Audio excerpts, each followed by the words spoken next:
Hello viewers, in this video I'm going to discuss the principles of green chemistry. Here in this video, the fifth principle of green chemistry will be discussed.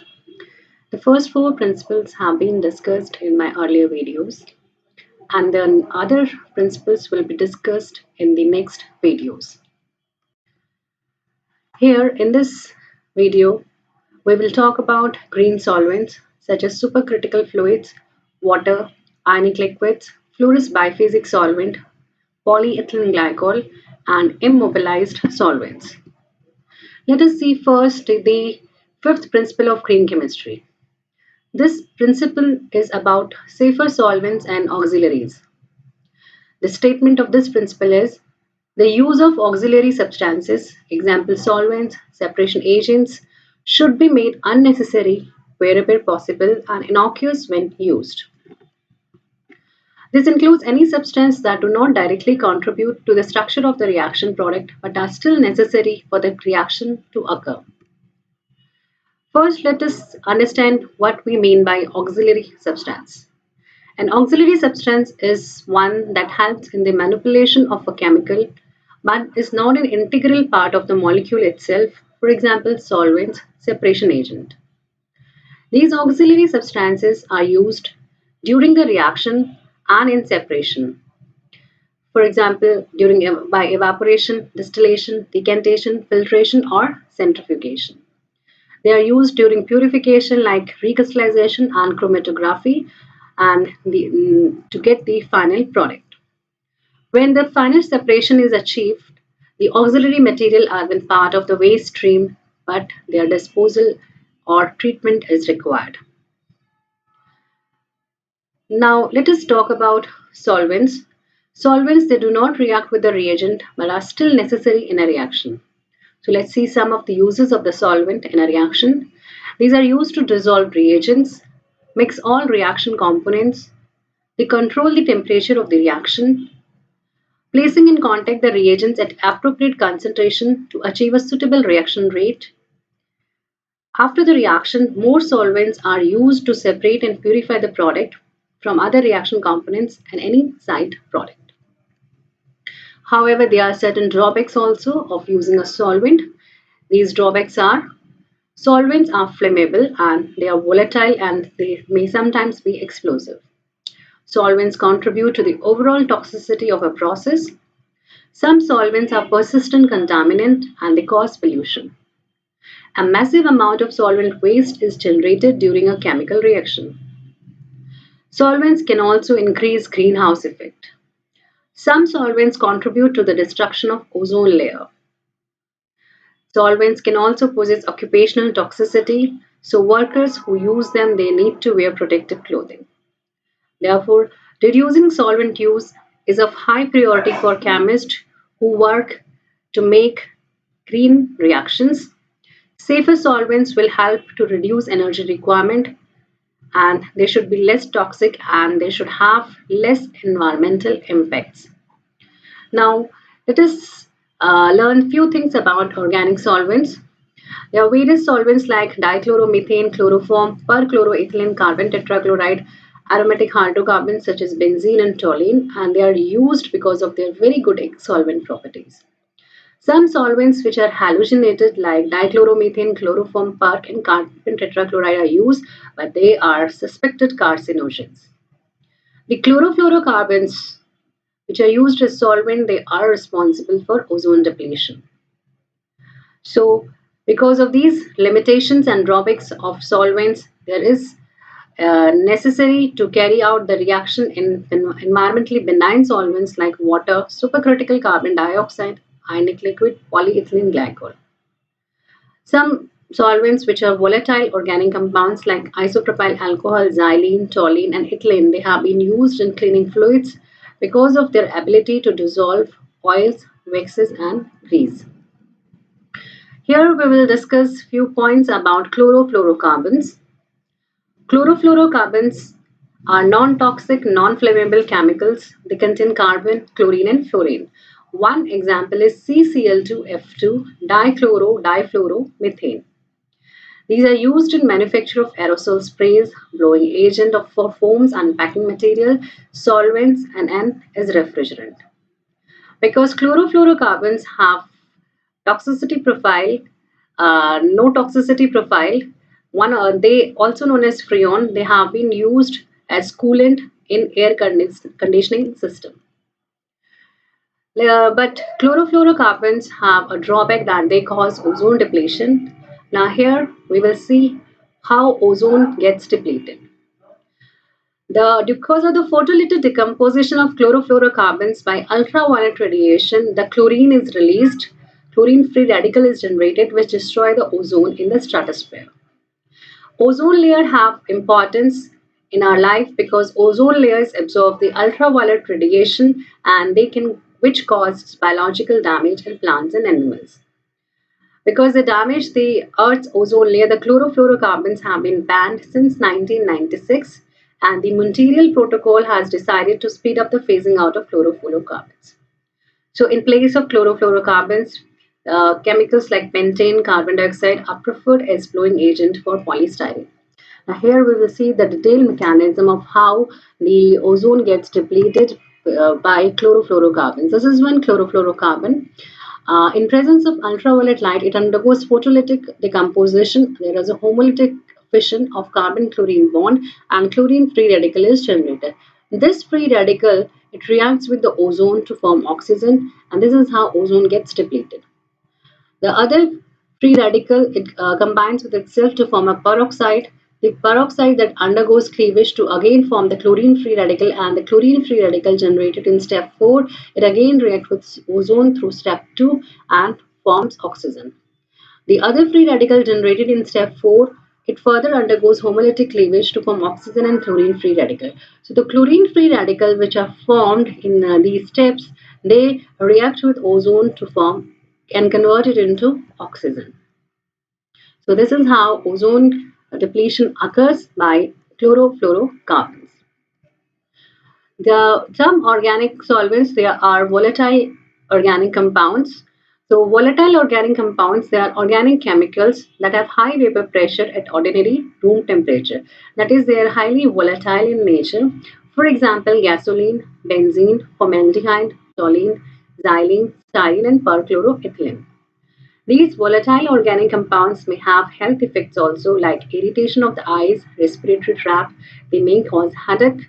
They can lead to memory problems, nausea, fatigue, dizziness. They can damage the liver, kidneys, central nervous system, and they may also cause cancer. These volatile organic compounds, when they react with nitrogen oxides, they form ground level ozone or smog, and this can contribute to climate change. So there are various alternatives to volatile organic compounds which have harmful effect on humans, plants and animals. So the alternatives are use of supercritical fluids, water-based processes, use of ionic liquids, use of fluorous biphasic solvents. We can do solvent-free reactions or some benign non-volatile organic solvents can be preferred for carrying out reactions.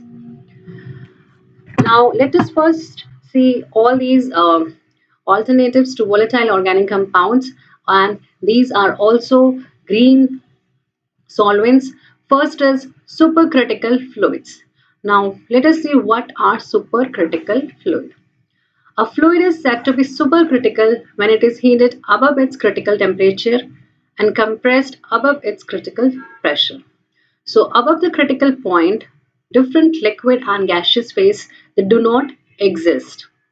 In the supercritical region, the fluid exhibits particular properties and has an intermediate behavior between that of a liquid and a gas.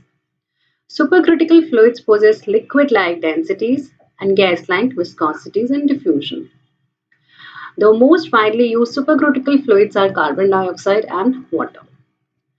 So here is a phase diagram showing the supercritical fluid region. Here you can see this is the solid region, vapor region, liquid region, and this is the triple point where all solid, liquid and gaseous form coexist.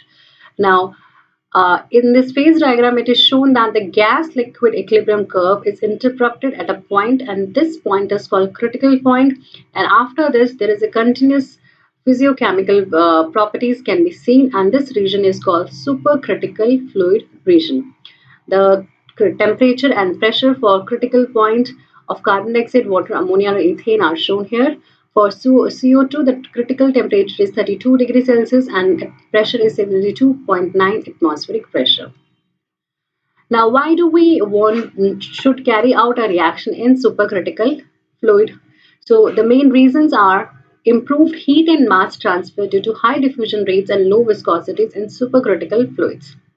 The supercritical fluids have the possibility of fine-tuning properties by varying their temperature and pressure. In supercritical fluids, the solubility of reactants and products are enhanced. There is improved selectivity if a reaction is carried out in supercritical fluid.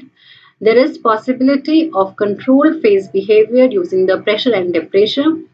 Supercritical fluids can provide a medium for reaction mechanism studies as well, and the course of the reaction, and in some cases the ratio of the product obtained can be controlled.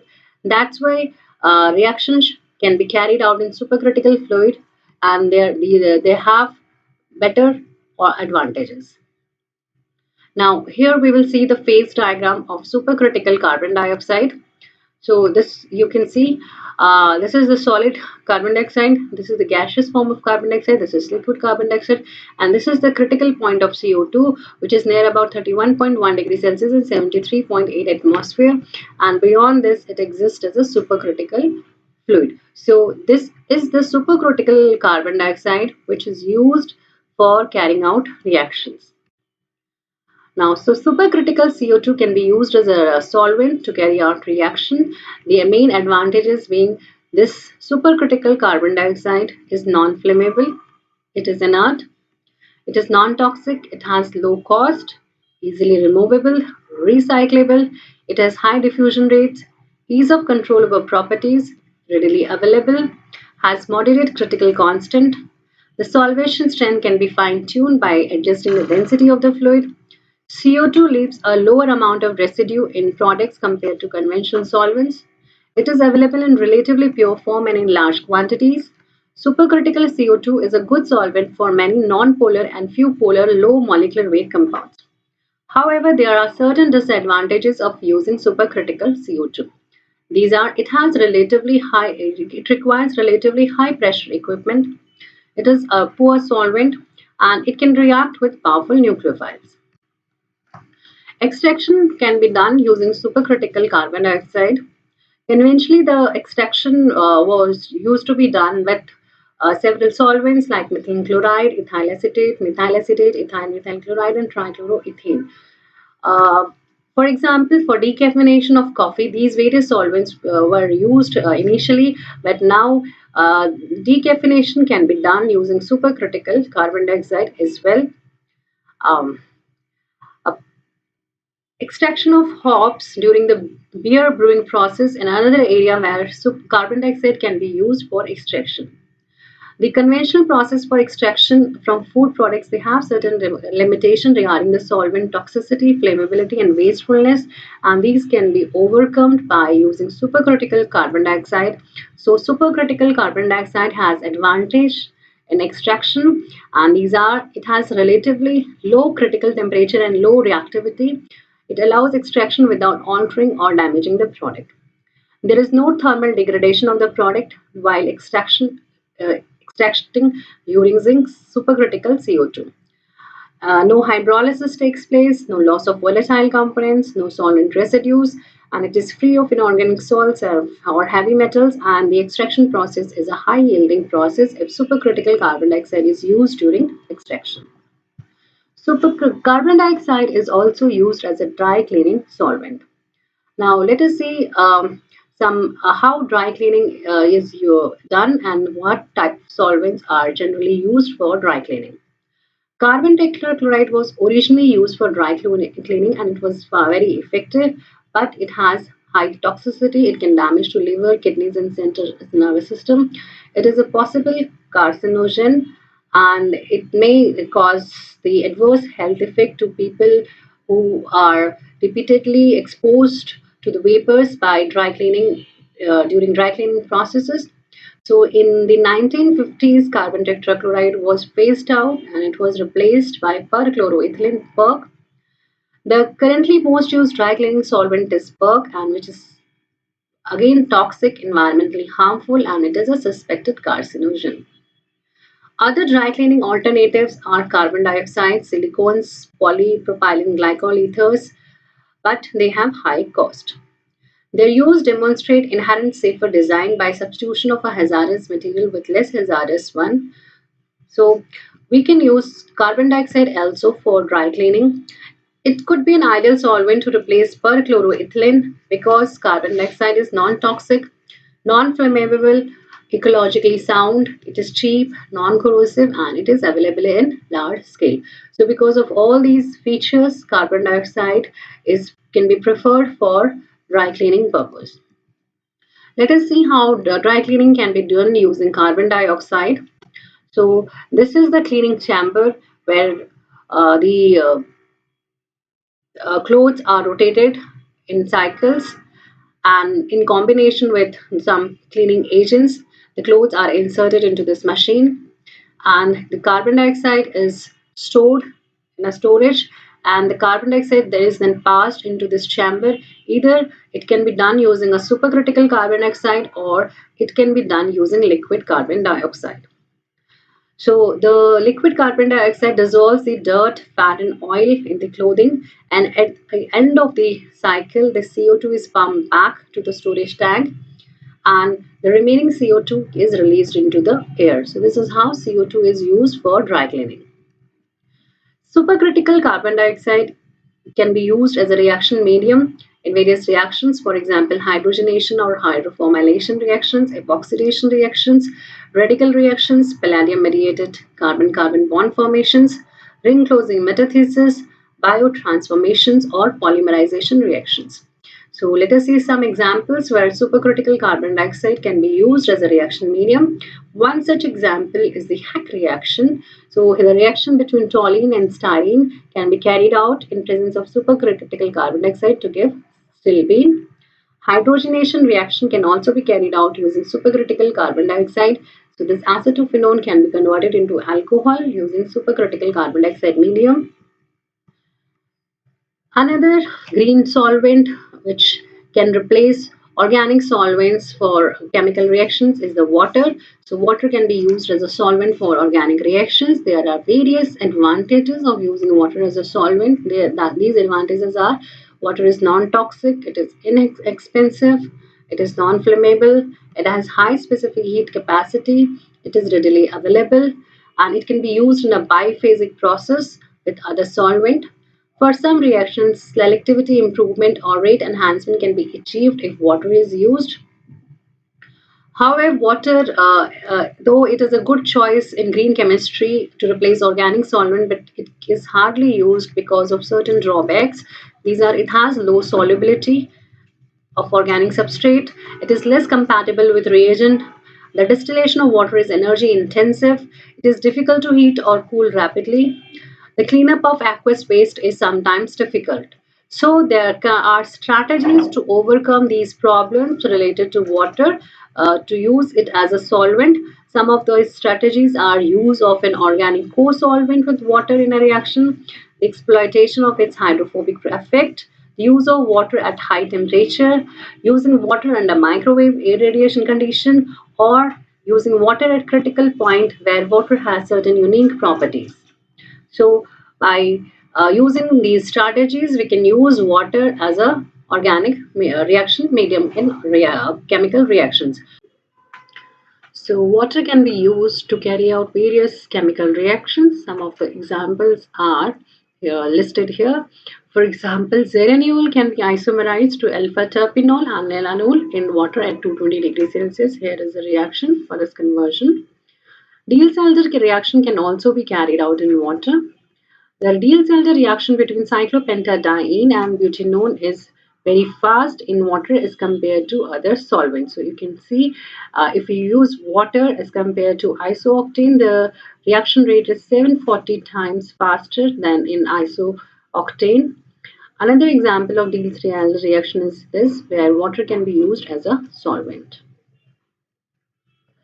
Other category of green solvents is ionic liquid. Ionic liquids are another alternative to the volatile organic compounds so that reactions can be carried out under green conditions. Now let us first see what are ionic liquids. Ionic liquids are a class of purely ionic salt-like materials which are liquid at low temperatures. These are ionic compounds which are liquid below 100 degrees Celsius and have melting points below room temperature. They have strong ionic or coulombic interactions. The first ionic liquid was this ethyl ammonium nitrate, which melting point was 12 degrees Celsius and it was discovered in 1940. Ionic liquids are liquid at room temperature and the solidification takes place at lower temperature. Room temperature ionic liquids are generally made from relatively large non-coordinating asymmetric ions. So now let us see why ionic liquids are liquid at room temperature. Because they are made up of large non-coordinating asymmetric ions and one of the ions is organic in nature, there is poor packing of the ions and significantly lower symmetry in ionic liquids. The charge of the cation as well as charge of the anion is distributed over a larger volume of the molecule by resonance. Because of this, the ionic liquids are liquid at room temperature though they are ionic in nature. Now let's see the types of ionic liquids. There are two main types of ionic liquids. One are simple salts and other is binary liquid. Binary ionic liquid. Simple salts, they have single cation and anion like ethyl ammonium nitrate. Other type of ionic liquid is a binary ionic liquid where salts are in equilibrium. Example EMIM AlCl4 minus. For binary system, the melting point depends upon the composition of the cation and the anion. It can be acidic, basic or neutral. The properties can be varied by changing the structure and composition of these ions. Example of some ionic liquids are shown here. One is 1-ethyl 3-methyl imidazolium tetrachloroaluminate or EMIMAlCl4 minus. Other example is 1,1-dimethyl pyrrolidinium hexafluorophosphate. One more example is 1-butyl 3-methyl imidazolium hexafluorophosphate. Next is 1-methyl pyridinium tetrafluoroborate. Now let us see the features of ionic liquids and why they are preferred as reaction solvents. Ionic liquids are preferred as reaction solvent because of these properties. They have low vapor pressure, they have catalytic properties, they have low flammability, they have good thermal stability, they are electrochemically stable, they are good tunability by varying the cation to anion ratio, type and alkyl chain, the length, properties such as acidity, basicity, melting temperature and viscosity can be varied. Ionic liquids that are not miscible with organic solvents or water, they may be used to aid product separation or in liquid-liquid extraction processes. Ionic liquids can be reused in various types of reactions. For example, they can be used in Diels-Alder reaction, alkylation reactions, hydroformylation reactions, Friedel-Crafts reactions, palladium-mediated carbon-carbon bond formation reactions. They can be used for alkene polymerization and some biotransformations. This is one example where ionic liquid is used. That is, the hydrogenation of polycyclic aromatic hydrocarbon can be done in ionic liquid. The polycyclic hydrocarbon, for example, anthracene, which is soluble in an ionic liquid, when it is treated with some reducing agent such as the electropositive metal zinc and a proton source, it leads to selective hydrogenation. Diels-Alder reaction can also be carried out in ionic liquid. These are some examples where ionic liquids are used in Diels-Alder reactions. Hack reaction, which is a palladium catalyzed reaction, it can also be carried out in ionic liquid. So this is the reaction, Hack reaction, where ionic liquid is used. The Nobel Prize in Chemistry 2010 was awarded to Richard F. Heck, H. Negishi, and Akira Suzuki for the palladium catalyzed cross-coupling organic synthesis. Carbonylation reaction, that is insertion of carbon monoxide, and these type of reaction can also be carried out using ionic liquid. Now next we will come to the next type of green solvent, that is a fluorous biphasic solvents. They are another alternatives to volatile organic compounds. Now here we will see first what fluorous biphasic solvents are. So these are solvents which contain fluorine with a relatively high component in molecules. The term fluorous biphase is used to cover fully fluorinated hydrocarbon solvents or other fluorinated inert materials like ethers and amines.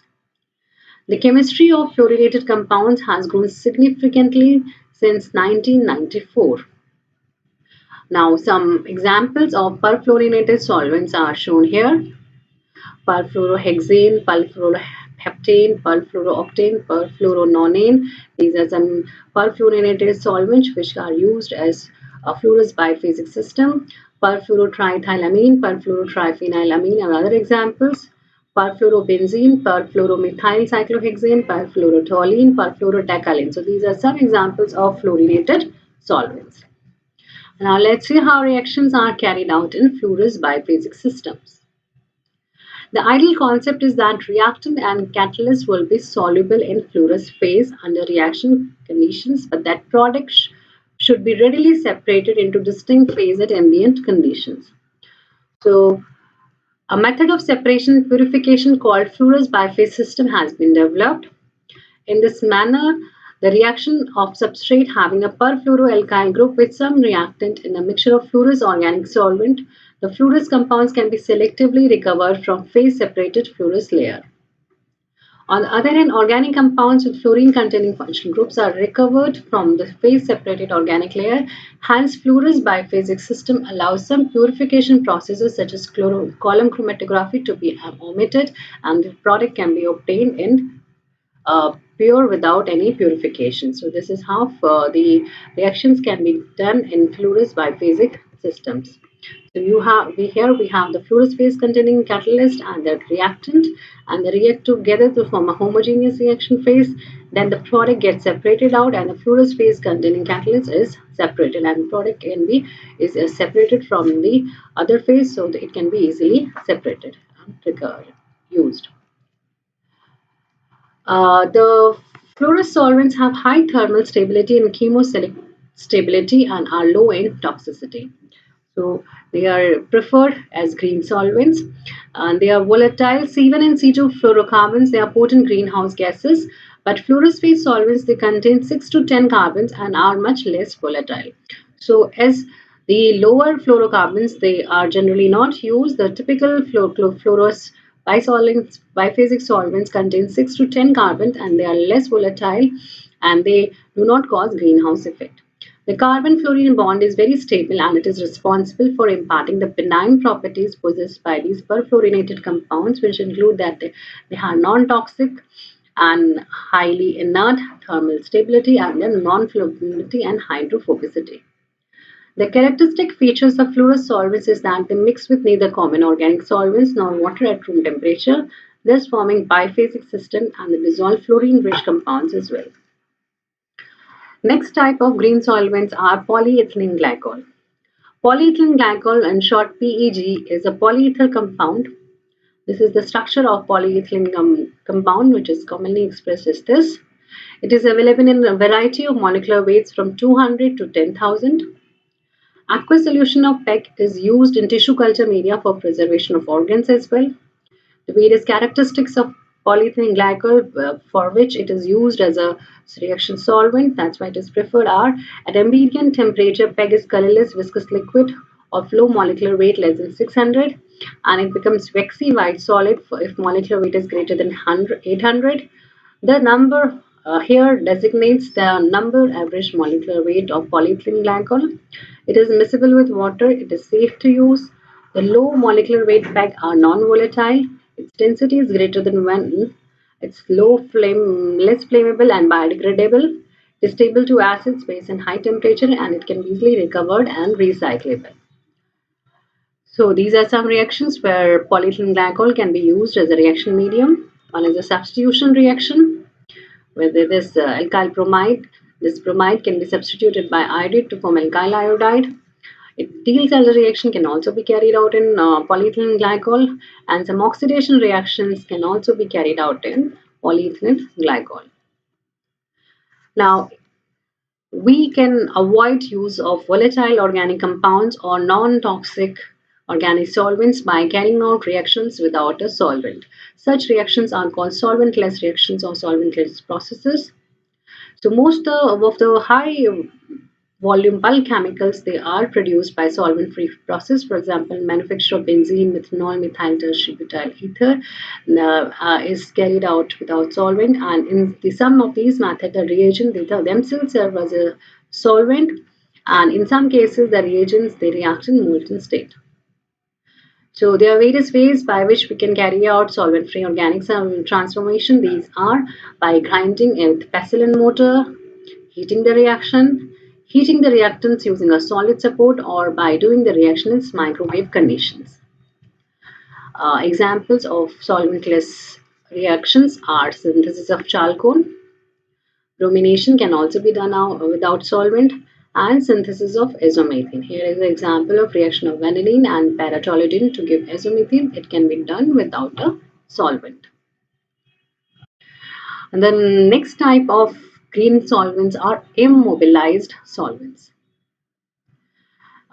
Immobilized solvents, they are polymeric solvents that has been developed because of their solvation properties, which is similar to the solvents used conventionally in chemical reaction.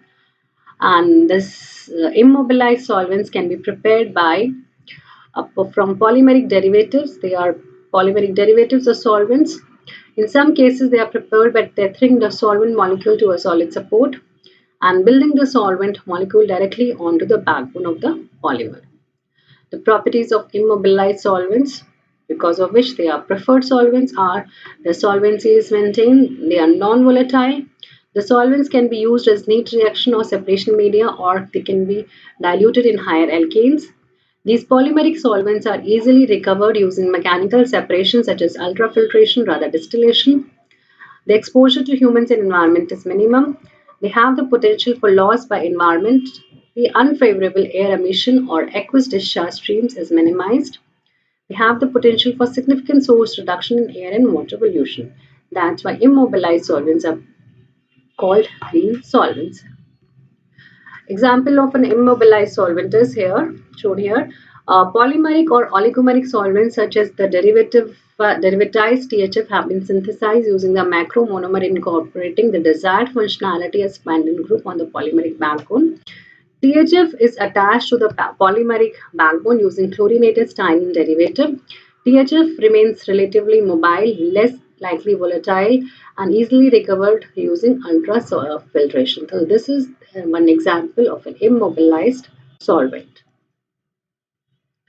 Now, how to compare the greenness of the solvent? The greenness of a solvent can be compared using various parameters.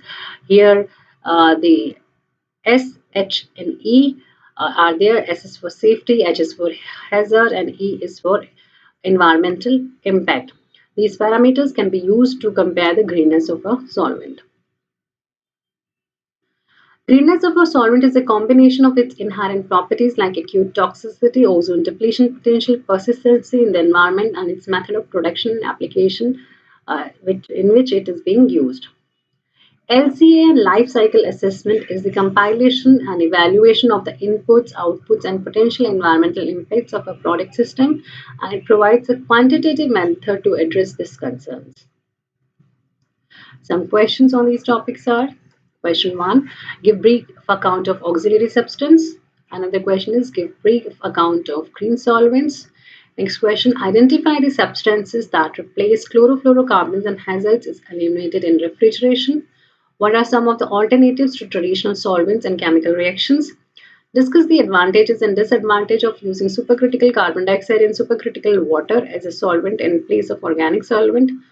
Our next question is give brief account of supercritical CO2. Another question is how is supercritical carbon dioxide viable green alternative? Discuss its role in dry cleaning. Another question can be give phase diagram of carbon dioxide. Next question is how is liquid CO2 generated in laboratory? Give a brief account of aqueous phase reactions. Next question is what are volatile organic compounds? What are its greener alternatives? And another question can be what are ionic liquids? These are some reference books which can be used to study the topic green chemistry. The book by Michael and Kester, book by Paul Anastas and John Warner, and the book by Induta Kasitwani and Rakesh Kumar Sharma can be referred. Our previous YouTube videos are on Introduction to Green Chemistry, the part 1 video. The part 2 YouTube video was on Principles of Green Chemistry, Principle 1 and 2. Part 3 of our video series was on Principles of Green Chemistry, Principle 3 and 4. And this is the part 4 of our YouTube video series, which is Principles of Green Chemistry, that is the Principle 5.